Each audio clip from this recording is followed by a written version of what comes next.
Bible നാടുകൾ കാണാനുള്ള യാത്ര 11 ദിവസമാണ്. ആദ്യ 2 രാത്രികൾ തങ്ങുന്നത് ജോർദാനിലും തുടർന്നുള്ള ദിനങ്ങളിൽ 5 ദിവസങ്ങൾ പാലസ്തീന, ഇസ്രായേൽ പ്രദേശങ്ങളിലും പിന്നീട് 3 നാൾ അതിൽ ഒരു ദിനം ഈജിപ്ത് ഇസ്രായേൽ ബോർഡർ താബ എന്നറിയപ്പെടുന്നിടത്തും ഷാർമൽ ഷെയ്ഖ് എന്ന വിനോദസഞ്ചാര കടൽക്കരയിലും തലസ്ഥാനമായ കെയ്റോയിലുമാണ്. അവസാന രാത്രി തിരിച്ചുള്ള വിമാനത്തിലും.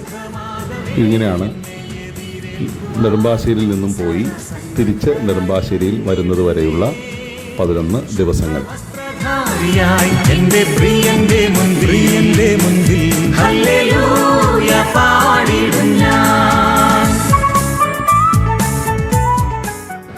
നമ്മുടെ യാത്രയിൽ നമ്മുടെ യാത്രയ്ക്ക് ആവശ്യമായ സാമ്പത്തിക ഇടപാടുകളെല്ലാം ബാങ്ക് വഴിയാണ് നടത്തേണ്ടത്. നേരിട്ട് ട്രാവൽ ഏജൻറ്റിൻ്റെയോ അല്ലെങ്കിൽ അവർ നൽകുന്ന ഇൻ്റർനാഷണൽ അക്കൗണ്ടിലേക്കോ ആണ് പണം നമ്മുടെ ബാങ്കിൽ നിന്ന് നമ്മുടെ അക്കൗണ്ടിൽ നിന്ന് അയക്കേണ്ടത്. സഞ്ചാരത്തിനുള്ള സാമ്പത്തികം നമ്മുടെ ബാങ്കിൽ സ്വരൂപിക്കാവുന്നതാണ്. ഏറെ നാളായി കാണാൻ ആശയായി കാത്തിരുന്ന എൻ്റെ പ്രിയനേ. ഇൻ്റർനാഷണൽ യാത്ര ചെയ്തിട്ടുള്ളവരാണ് നമ്മിൽ പലരും തന്നെ. എങ്കിലും 2 തരം ലഗേജുകളാണ് നാം കൈകാര്യം ചെയ്യുന്നത്: ചെക്ക് ഇൻ ലഗേജും ഹാൻഡ് ലഗേജും. ചെക്ക് ഇൻ ലഗേജിൻ്റെ ഭാരം സാധാരണ 30 കിലോയും ഹാൻഡ് ബാഗിൻ്റെ ഭാരം 7 കിലോയുമാണ്.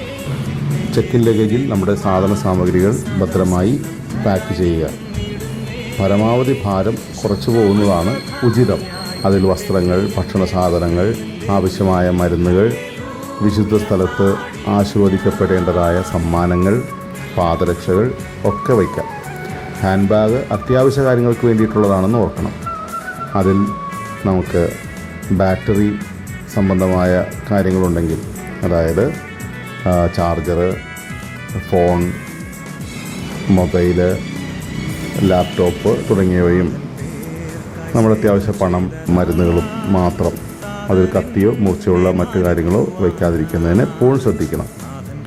പിന്നീട് ശ്രദ്ധിക്കാനുള്ളത്, യാത്രയിൽ മറ്റാരുടെയും സാധനങ്ങൾ ഒരു കാരണവശാലും നമ്മുടെ കയ്യിലോ ബാഗിലോ വാങ്ങി വയ്ക്കാതിരിക്കാനും നമ്മൾ ശ്രദ്ധിക്കണം. അത് നമ്മുടെ സുരക്ഷയ്ക്ക് നല്ലതാവും. ആഭരണങ്ങൾ പരമാവധി യാത്രയിൽ ഒഴിവാക്കുക.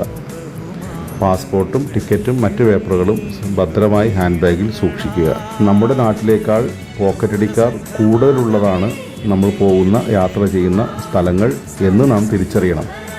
അതുകൊണ്ട് തന്നെ കൂട്ടം വിട്ടു പോകാതിരിക്കാനും കൂട്ടം മാറി നടക്കാൻ ഇടയാകാതിരിക്കാനും അലക്ഷ്യമായി യാത്ര ചെയ്യാതിരിക്കാനും ശ്രദ്ധിക്കുക.